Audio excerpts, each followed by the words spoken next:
Yeah, good morning mga kasadik. Welcome back ulit sa ating YouTube channel Landix Lamix. Ayan, nandito na tayo sa ispat mga kasadik. Araw ng Merkules, alas 5 ng umaga. So ayan, low tide oh. So ang gagawin natin ngayon, magjijigs lang tayo mga kasadik kasi wala tayong dalang pain. Tsaka low tide siya. Itatry lang natin kung makahuli tayo ngayon. Tapos uwi na tayo pag medyo mainit na kasi tag-init na ngayon eh. So update na lang ako mamaya pag anong mangyayari nito. Ayan oh, may mga maliliit na balo na lumilitaw sa gilid. Para madali natin ang jigs yan, pagtyagaan na lang natin. Dati ayaw natin ng balo, pero ngayon eh no choice, kaya pagtyagaan na lang natin. So kaya mag-isa lang tayo mga kasadik. Medyo madilim-dilim pa oh. Pero mamaya yan, pag lumiwanag na yun, mainit na. So sit up muna tayo. Ayun mga kasadik, gamitan natin ng 45 grams na floater. Tsaka itong lure na medyo kinakalawang na ito mga kasadik dahil naka-stack na ito, hindi na nagagamit. So try na lang natin ito kahit kinakalawang mo lang.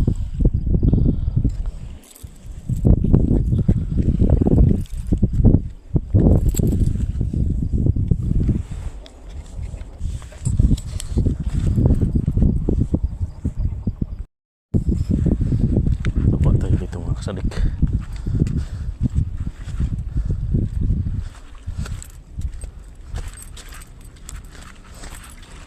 medyo madulas dito dahil dito ako na subsub noong pumunta kami ng gabi.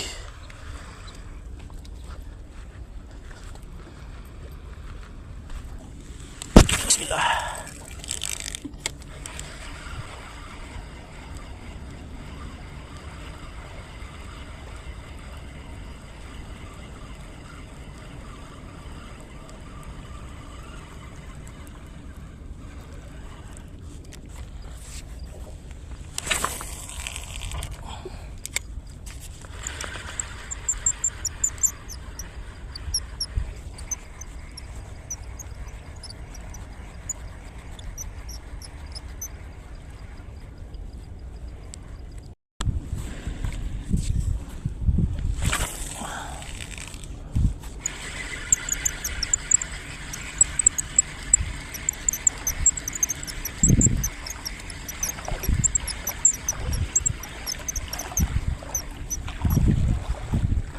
A few moments later.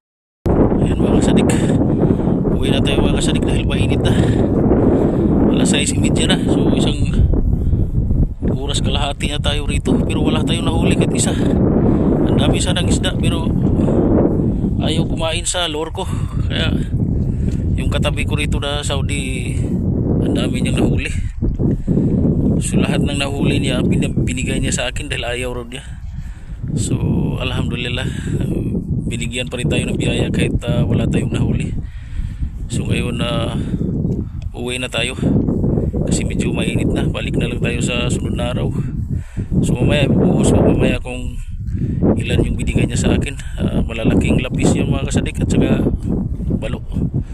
So binigyan tayo kasi wala tayong huli. So uwi na tayo. Yan yung binigay sa atin mga kasadik ko. 4 na lapis tsaka 2 balo.